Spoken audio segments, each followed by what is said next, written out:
Okay, so today I'm going to show everyone how to install um, World of Warcraft on Linux and how to get that going and everything, and some issues I ran into and some things I had noticed coming from Windows using, DirectX, coming over to using, Vulkan, um, and how that, all the issues I had with that. So, first thing you want to do is I'm using Manjaro, and this is a distribution of Arch. A lot of people use Debian distributions and Ubuntu distributions and all that sort of stuff. So make sure you have your graphics card installed, or your graphics driver installed, pardon me. And that's not something I can show you how to do. It's going to be something you'll want to see how you do for your specific graphics card and your specific distribution. Next thing I kind of want to talk about. So normally when I install Linux, I prefer to use GNOME just because it's what I'm used to. It's what I started out with. But what I learned about GNOME is it has built-in compositing that you can't turn off, and the compositing is just kind of a fancy feature for Windows to give them, like an effect, like when you're not focused on them, or um, it's just kind of not necessary really. Uh, so what I got here is I installed KDE. So I didn't really want to go through the work of installing or like removing everything with GNOME. So I just did a fresh install. There's a distribution of Manjaro that comes with KDE, and that's what I'm using right now. It's a pretty fresh install. Basically, all I've done since then is installed a few of the DVHK, or what is it? DV DirectX, or it's DXVK um, stuff. I kind of just looked up for my operating system, and I installed some stuff with that to make sure that when I did get this going, it would be looking good and working well. Um, I installed that. I installed Wine, and it was recommended me to try out the Wine staging, which is just kind of the cutting edge version of that. And then another thing I actually did is I started using Proton from Steam, and I'll kind of show you how I got that working as well. Um, and I'm also using Lutris. I know not a lot of people like Lutris, but if you don't like Lutris, then don't use this. Don't use what I'm going to show you. So first thing I did is I just for this distribution it's going to be sudo install and then Steam. Um, install Steam or install Wine, or you can use if you're not comfortable using this. I would definitely recommend using your uh, software browser that comes with things like Ubuntu, Pop OS. It even comes with Manjaro, and I do use it. You can use anything off of that. Uh, I'm using the most recent version of Wine, and I did get it working with that. And then I switched over to Proton, just because it's in the past it's what I used, and it's kind of hard to get working. It used to just kind of work out of box, but it doesn't anymore. Um, so of course you just install Steam, and then after you install it through Terminal or however, it's basically your normal Steam setup. So I'm gonna open up Steam here real quick. And it's pretty easy. Basically you just go to Settings. Actually, we'll get to that in a second. You just go to Library, and then you can search in here. Just search Proton. Install Proton. Okay. I just kind of get that installed. It says it's like a bigger file than it really is. It's just because it's assuming that there's none of the dependencies installed. This honestly, I have pretty shit internet, and that took me about 10 minutes to install at the most. And then Settings, and then Steam Play. And then I made sure to enable Steam Play for other titles, and I have Proton Experimental, which I don't want, but I want 6.38, and then restart Steam. And so when you first install Proton, it's not going to have certain things installed with it, or set up with it, pardon me. I think it needs to like run something to figure out exactly everything with that and get it working. If I wanted to use this Wine executable with other things. So I just installed this crappy little game right here. It installs really quick. It's just an old Windows game. It doesn't even work with Wine or anything. I tried just because I had to launch it to get it to give me all the files I needed to be able to use this in Lutris. So I just did that, and I basically got what I needed from it. And then when we want to get to, you'll want to know where your Proton folder is. And so just like Proton here, and properties. It's just like it is on Windows. And then local files, and then browse. And then I'm using a window manager here, so it's gonna snap weird. I definitely recommend getting one of these too, because I assume if you're watching this video, you're probably new to Linux. But yeah, I did this, and then it's just underneath distribution bin, and then Wine64 is what we'll be selecting. So I did that, and then that's basically all we need to do with that. We honestly don't even need Steam. I barely use Steam lately, just because I haven't really been playing any games on Steam. Steam is really good though out of box, because I can just I can install a lot of these games, and some of them are going to have varied degrees of success. Like I'm sure this game would probably run fine, but some of the older games, like that Feeding Frenzy one, it might not run so great, or some lesser known games might not run so great. But it works usually out of box most of the time, which is really nice. They kind of carried a lot of this stuff on their back, Valve did. So honestly, just close out of that. And then you'll want to get Lutris. Lutris is pretty commonly available, either through terminal.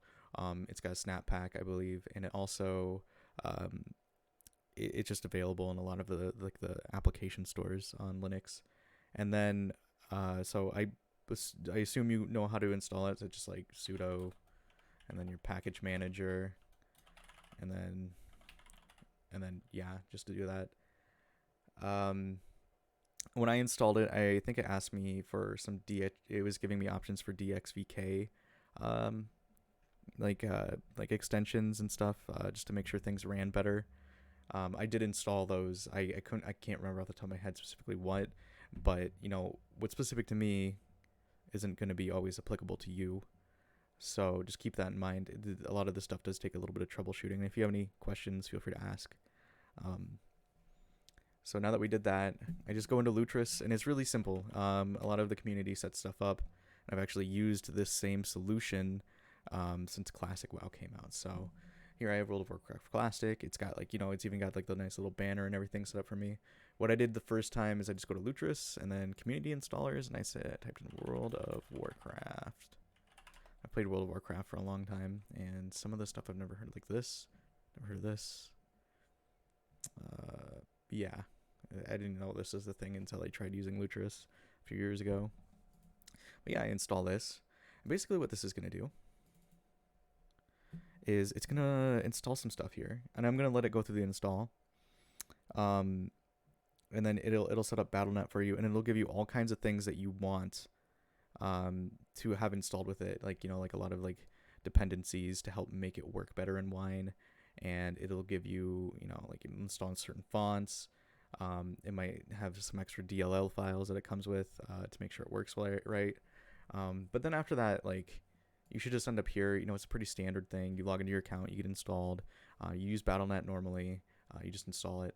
And then it is going to create a directory. It's not going to be like some weird virtual machine file that gets compressed. It's just like a file on your computer. Definitely find out. Yeah, I think you can just hit browse files, and it pulled up on my other monitor here. It'll just show you where it's running from. And then basically it's pretty easy from here. Configure game options. What I did is I changed my executable. I changed it from the BattleNet one, and I changed it to, because this is for my Windows install, just so I didn't have to worry about transferring some of my stuff over. I have two separate hard drives. One is for Windows. If something's frustrating with Linux, it's nice to have a way out, just to go back to something simple. I can come back to it later. But this is on my Windows install. And I just I launch classicwow.exe with this. So I add classicwow.exe to this right here.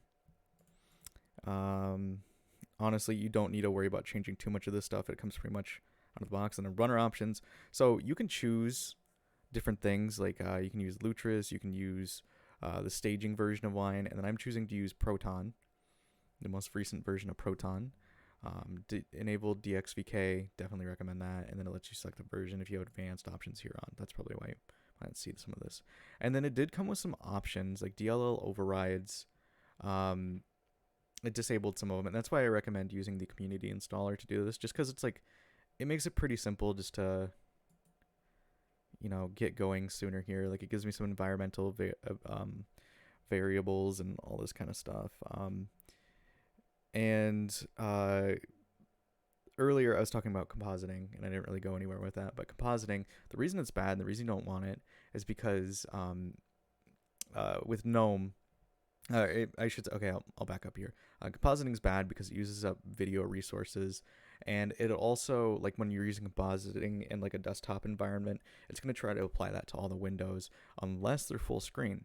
But the thing is a game like World of Warcraft doesn't run in a full screen option really. It does like borderless full screen, and it has for a while. I don't know when they made that change. I feel like it happened like the end of Mists of Pandaria, maybe sooner. Maybe it was when they went from like Wrath of the Lich King to Cataclysm. I don't know, but it doesn't do that. So I got a lot of input lag because I was doing this on my Manjaro machine with GNOME as my desktop environment, and I looked into it and I found out that was the issue. And I was like, because I've gotten this working before when I was using LXDE, but I think LXDE is kind of ugly, and I don't really like using it that often. So I went with the KDE install of Manjaro, and if you want to, you don't need to completely nuke your system. You just have to figure out how to get all of the applications associated with your desktop environment off your computer, know how to install another one. Honestly, it is annoying, so I just have multiple hard drives. So I just put everything I want on one hard drive, and I nuked my previous install, and I installed this over top it, and then it's worked pretty good since. I installed a browser, a tile manager extension to it, and it's pretty okay. I like KDE.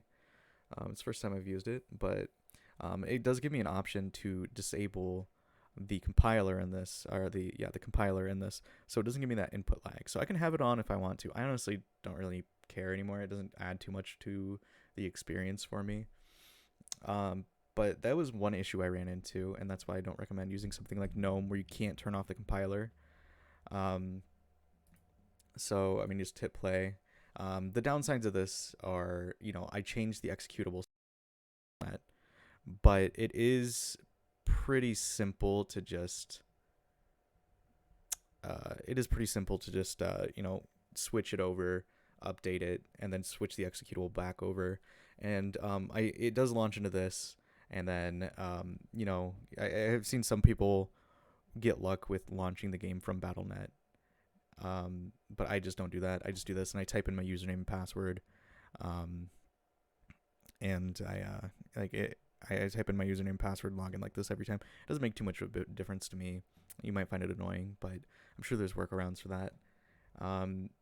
Just definitely try it out. It's different on different graphics card, different systems, different flavors of Linux, because there's little quirks to everything. I originally tried this on Pop OS. Pop OS did not play nice with Wine, so I said I'm not gonna worry about it, and I switched over to Manjaro, and then GNOME gave me an issue, and then here I am. If you have any questions, feel free to let me know in the comments. I'll definitely try to get back to you. I'm not really good at narrating these sort of things, so next time I'll make a script or something. We'll see how that goes. But let me know if you have any issues. Oh, one thing I do want to share is when I came into this game, for some reason it switched over to DirectX 11. I don't know if I did that when I was on my previous install or what, but I switched over to DirectX 12. And you'll see, like, I don't know if you can see it, but there's like some weird gamma issues. I don't know how to fix that exactly. I did look into it. It seems like it's a OpenGL or Vulkan option that they chose to use, and I don't know how to fix that exactly. But honestly, it doesn't bother me too much after I get in the game.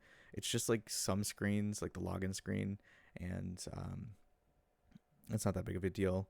But that was like one of the issues I ran into. It did get a little bit better, like actually in game when I enabled DirectX 12. Another thing it kind of sucks is I have a 2060 Super, and that does have ray tracing on it, but I can't use the ray tracing because I think that's a DirectX thing, or maybe it's a Windows thing. I don't know exactly. Those are like basically the two downsides. Otherwise, it's worked the same. Um, and it's worked like a dream. It works the same as it does on Windows. Like I am pretty sensitive to lag. I'm pretty picky. I don't like leaving things imperfect, other than this gamma issue, which I kind of got over because after I got in game, it didn't really make a difference. Some of the textures were ugly in game, but I just kind of turned on the anti-aliasing because you'll see like weird like edges on things, especially in classic WoW, where everything's kind of very like they're very simple polygons compared to some modern games. Uh, that was one issue I noticed.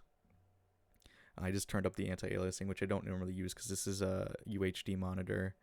Um, but another thing is, since you're coming from Windows to Linux, is that you're going to lose CurseForge, which honestly isn't that big of a deal. And I recently learned about something called WowUp, which is really great. LVUI is another thing I use, but that was never supported by CurseForge because the developers of LVUI didn't put their stuff on there because they want to push their own updater, which is fine. That's their business. It's how they are able to put in extra time to making that add-on better, and that's great for them. But I use something called WowUp. It updates add-ons from multiple places. It'll pull from CurseForge. It'll pull from the Tuck UI, which is the people who make LVUI's site. It'll do all this stuff, and it'll keep my stuff updated. I just launch it, every other day to make sure my stuff is up to date. And there are other options that I've heard that are pretty good on Linux. WowUp did do some weird stuff where it nuked my rested XP guides. But it doesn't nuke my LVUI settings ever, which is weird. But just make sure, every once in a while, back up your add-ons. It's not a big folder. It's not a big deal. Just do that as some good housekeeping. I don't think I had the issues on Windows when I was using that, though. So maybe it's just a quirk to the app image file that they gave you. And it's really easy to set up WowUp. All I did is download it. It gives me an app image file. I right-click on it. I go to Properties, and I select to make it an executable file. And then I just clicked on it, and it launched like a normal application. I just had to tell it where my WoW Classic executable was, and it just worked like normal. And no issues, no lag, no nothing. If you have any questions, feel free to let me know. Like I said earlier, this is kind of a rough video, but I think the information is good and it's relevant and it's important because I've done this multiple times throughout the years. On like lower end laptops, something that can only run Linux. I learned how to do this like back in Mists of Pandaria, and it's different then than it is now, because there's been huge, like a lot of progress that's come through. If you have any criticism, not about the way I talk, I'll get better about that, but about like maybe some of the like programs I'm using, like don't use Proton, blah blah blah. They don't want you to do that with Lutris. I know that. I just use it because I know it works. I'm sure I used regular, like the most recent version of Wine. It worked about the same, but I don't really care. I'm just using Proton because it's what I've had success with in the past. It's working right now. If it breaks, I will definitely fix it in the future. But this is what I did to get it to work. If you have any, if there's like a better add, if there's some more tools we can use to make this easier, if there's some more tools, to help with graphical issues, or if you have any issues or anything like that, any sort of criticism about any of the programs I'm using, please let me know, because if it's better to share those things to make sure everyone has a good experience. And I'll make a part 2 to this video and let you guys know what I learned and how I applied it. All right, thank you.